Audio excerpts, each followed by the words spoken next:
नमस्ते दोस्तों, कैसे हो आप सब। उम्मीद करती हूँ बहुत ही अच्छे होंगे। ये बताने के लिए कमेंट बॉक्स में जय श्री राम लिखना बिल्कुल ना भूलिएगा। तो आज आप सभी को मैं बताने वाली हूँ कि श्री राम से रावण ने कौन सी विचित्र दक्षिणा मांगी थी। आइए जानेंगे ऐसी कौन सी विचित्र दक्षिणा थी कि जो रावण को श्री राम जी से मांगना पड़ा। पुरोहित रावण की दक्षिणा एक अद्भुत भाव विभोर करने वाला प्रसंग है। दोस्तों, यदि आप सब हमारे चैनल पे पहली बार आए हो तो प्लीज़ इस कहानी को इसको सुनने से पहले मेरे चैनल को सब्सक्राइब कर लीजिए। नीचे बेल आइकन बटन है, उसको जरूर प्रेस कीजिएगा ताकि आने वाले हर एक नोटिफिकेशन वीडियो आप तक सबसे पहले पहुंच सके। तो एक लाइक पक्का कर दीजिए। आप सभी का एक लाइक मुझे बहुत ही हिम्मत और प्रेरणा दिलाती है। आइए जानेंगे। जय श्री राम। दोस्तों, रावण केवल शिव भक्त विद्वान एवं वीर ही नहीं, अति मानववादी भी था। उसे भविष्य का पता था। वो जानता था कि श्री राम से जीत पाना उसके लिए असंभव है। जब श्री राम ने खरदूषण का सहज ही वध कर दिया, तब तुलसीकृत मानस में भी रावण के मन भाव लिखे हैं। खरदूषण मोह सम बलवंता, तिन्ही को मरही बिनु भगवंता।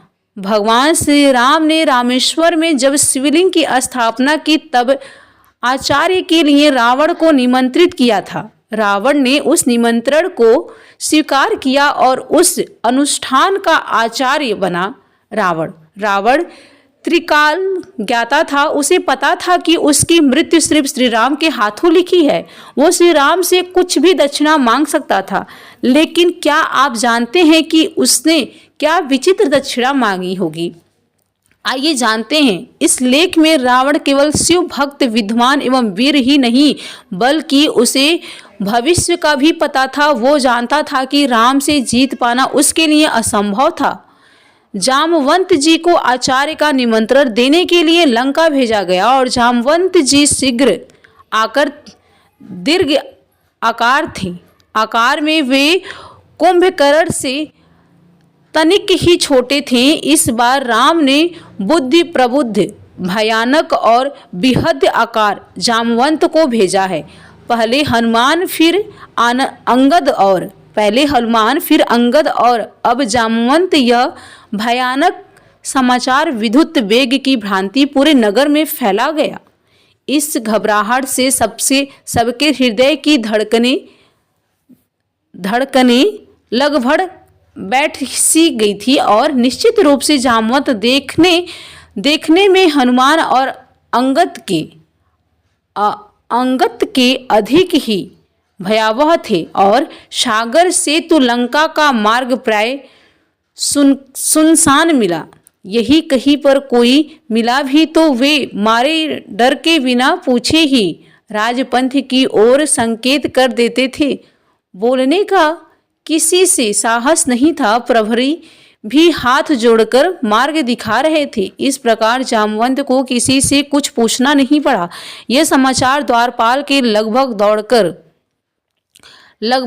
दौड़कर रावण तक पहुंचाया। स्वयं रावण उन्हें राज दरबार तक लेने आए। रावण को अभिवादन का उपक्रम करते देख जामवंत ने मुस्कुराते हुए कहा कि मैं अभिनंदन का प्रांत नहीं हूँ, मैं वनवासी राम का दूत बनकर आया हूँ। उन्होंने आपको सादर प्रणाम कहा। रावण ने सविनय कहा आप हमारे पितामह के भाई हैं। इस नाते आप हमारे पूज्य हैं। आप कृपा आसन ग्रहण करें।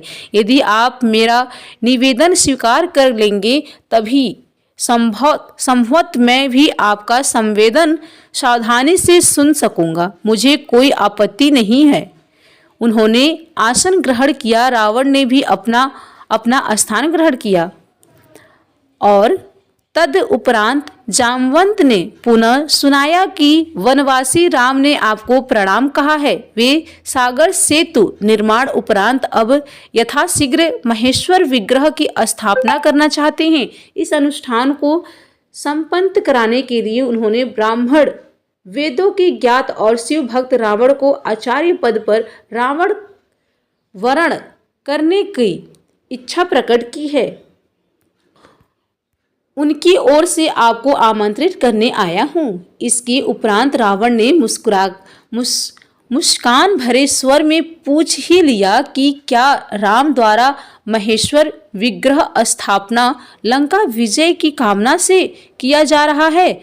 बिल्कुल ठीक। श्री राम की महेश्वर के चरणों में पूरी भक्ति है। रावण आँख टरे रटते हुए गुराया, अत्यंत धृष्टता और नित्यता निर्लजल लंकेश्वर ऐसा प्रस्ताव कभी भी स्वीकार नहीं करेंगे। तुम्हें किसने मध्यस्थता करने को कहा? लंकेश ने कठोर स्वर में फटकारा दिया। और जीवन में प्रथम बार किसी ने रावण को ब्रह्मांड माना है और आचार्य बनने योग्य जाना है।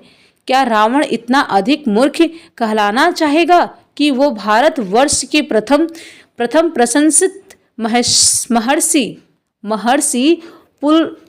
पुलरस्त के सगे भाई महर्षि वशिष्ठ के यजमान का आमंत्रण और अपने आराध्य की स्थापना हेतु आचार्य पद स्वीकार कर दिया? लेकिन हाँ, यह जांच तो नितांत आवश्यक है कि जब वनवासी राम ने इतना बड़ा आचार्य पद पर पदस्थ होने हेतु आमंत्रित किया है, तब वो भी यजमान पद हेतु उचित अधिकारी है भी अथवा नहीं। जामवंत जी, आप जानते हैं कि त्रिभुवन विजय अपने इस शस्त्र की लंका रूपी में आप पधारे हैं। यदि हम आपको यहाँ बंदी बना लें और आपको यहाँ से लौटने ना दें तो आप क्या करेंगे? जामवंत खुलकर हंसे और मुझे निरुद्ध करने की शक्ति समस्त लंका के दानवों के संयुक्त प्रयास में नहीं है, किंतु मुझे किसी भी प्रकार की कोई विद्वता प्रकट करने की ना तो अनुमति है और ना ही आवश्यकता। ध्यान रहे, मैं अभी एक ऐसे उपकरण के साथ यहाँ विद्यमान हूँ जिसके माध्यम से धनुधारी लक्ष्मण यह दृश्य वार्ता स्पष्ट रूप से देख सुन रहे हैं। जब मैं वहाँ से चलने लगा था तभी धनुधर लक्ष्मण ने पाशुपतास्त्र निकालकर संधान कर लिया है और मुझसे कहा है कि जामवंत रावण से कह देना कि यदि आप में से किसी ने भी मेरा विरोध प्रकट करने की चेष्टा की तो यह पाशुपतास्त्र समस्त दानव कुल के संहार का संकल्प लेकर तुरंत छूट जाएगा। और इस कारण भलाई इसी में है कि आप मुझे उचित प्रत्युत्तर के साथ सकुशल और आदर सहित धनुधर लक्ष्मण के दृष्टि पथ तक वापस पहुंचाने की व्यवस्था करें। वहां उपस्थित दानवगण भयभीत हो गए और प्रहस्त का शरीर पसीने से लटपट हो गया। लंकेश तक कांप उठे और पाशुपतास्त्र महेश्वर का यह अमोघ अस्त्र तो सृष्टि में एक साथ तो दो धनुर्धर प्रयोग ही नहीं कर सकते।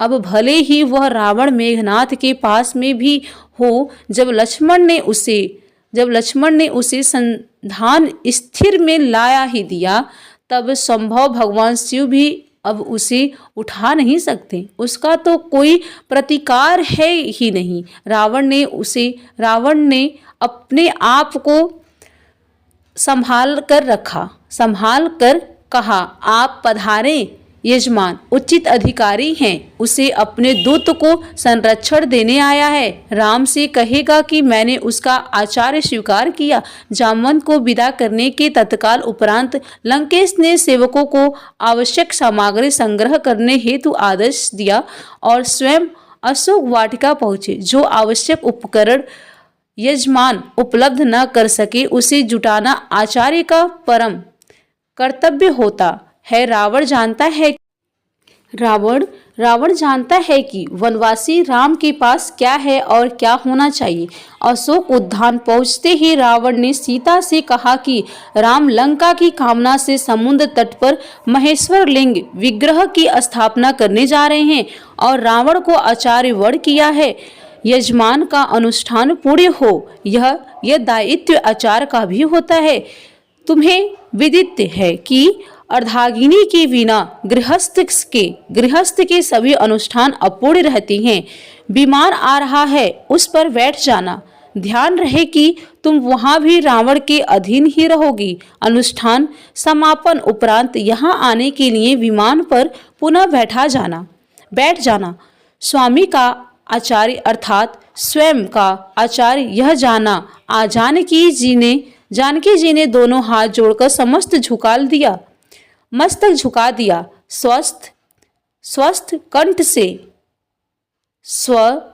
कंठ से सौभाग्यवती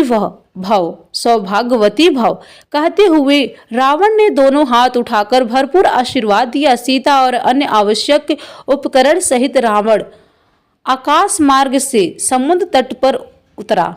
आदेश मिलने पर आना कहकर सीता को उसने विमान में ही छोड़ा और स्वयं राम के सम्मुख पहुंचा। जामवंत से संदेश पाकर भाई मित्र और सेना सहित श्री राम स्वागत सत्कार हेतु पहले से ही तत्पर थे। सम्मुख होते ही वनवासी राम सुग्रीव ही नहीं विभीषण की भी उसने उपेक्षा कर दी, जैसे वे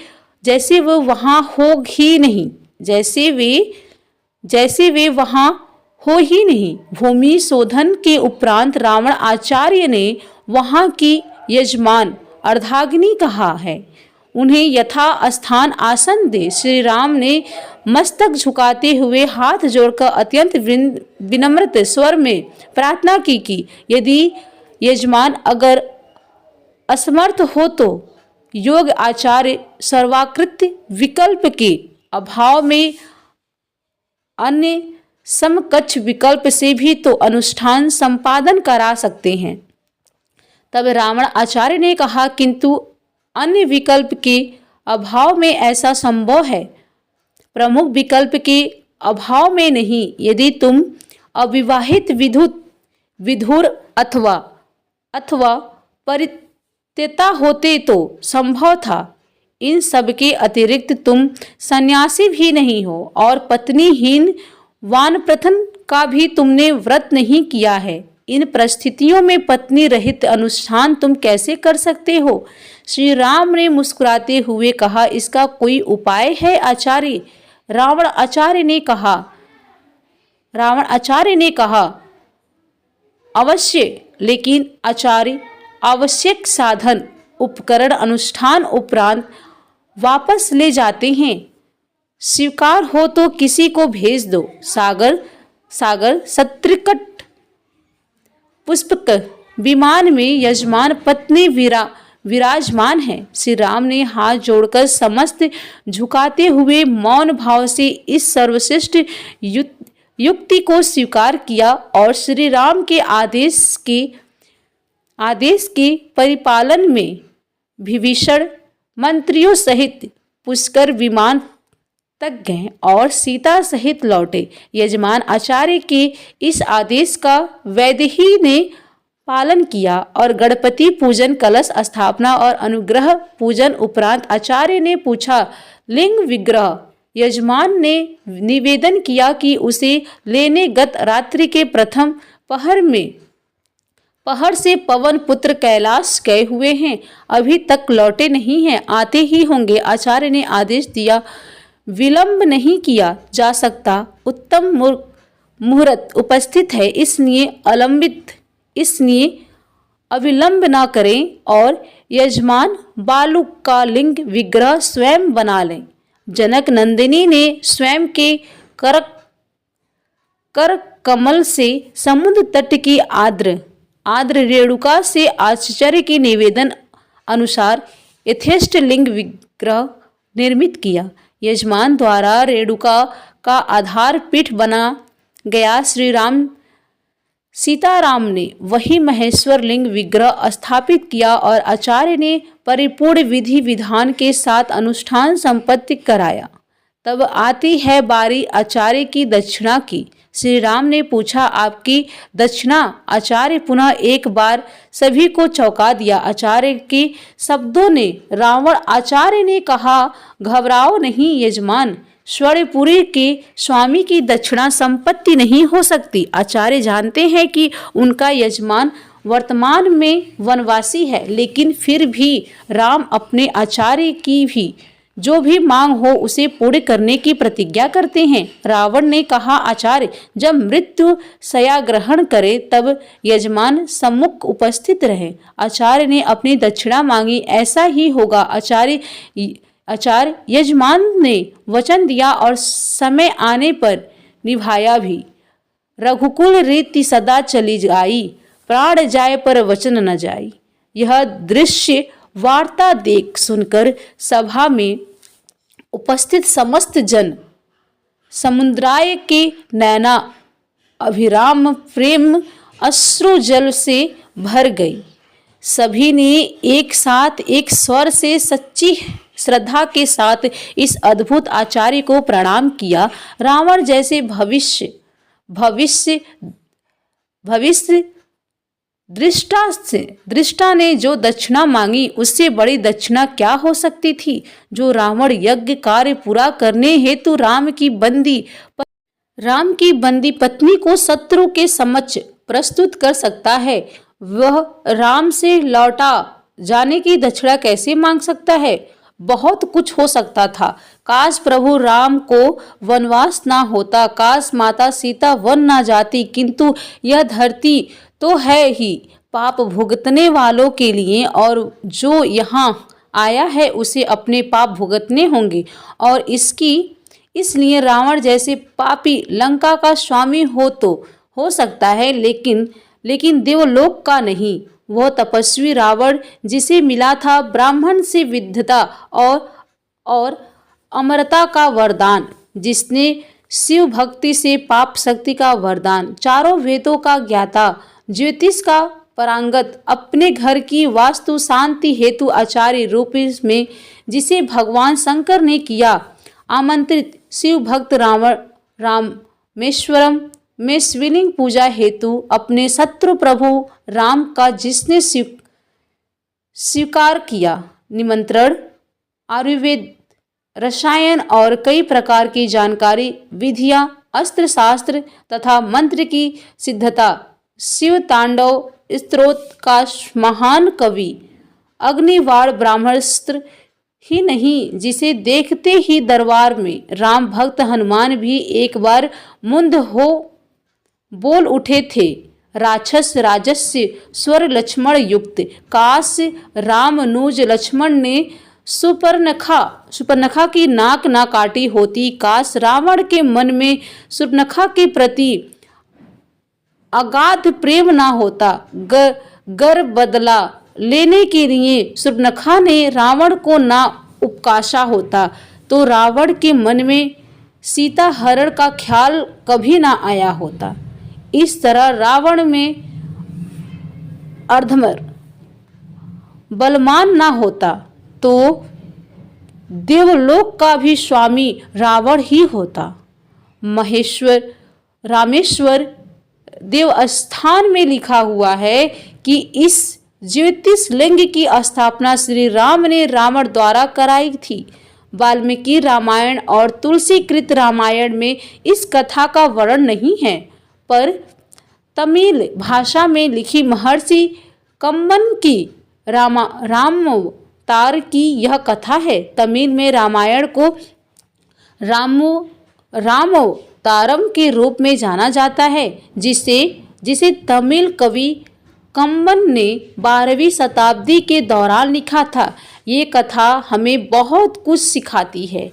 तो दोस्तों, प्रेम से बोलिए जय श्री राम। दोस्तों, आपने आज की इस वीडियो से क्या सीखा और दोस्तों आपको ये कहानी कैसी लगी कृपया कमेंट करके ज़रूर बताइए। वीडियो पसंद आया हो तो लाइक करें और अपने दोस्तों के साथ शेयर करना बिल्कुल ना भूलें। कमेंट बॉक्स में जय श्री राम लिखना ना भूलें और ऐसे ही और भी बहुत सारी कहानियों को सुनने के लिए चैनल को सब्सक्राइब जरूर करें। धन्यवाद।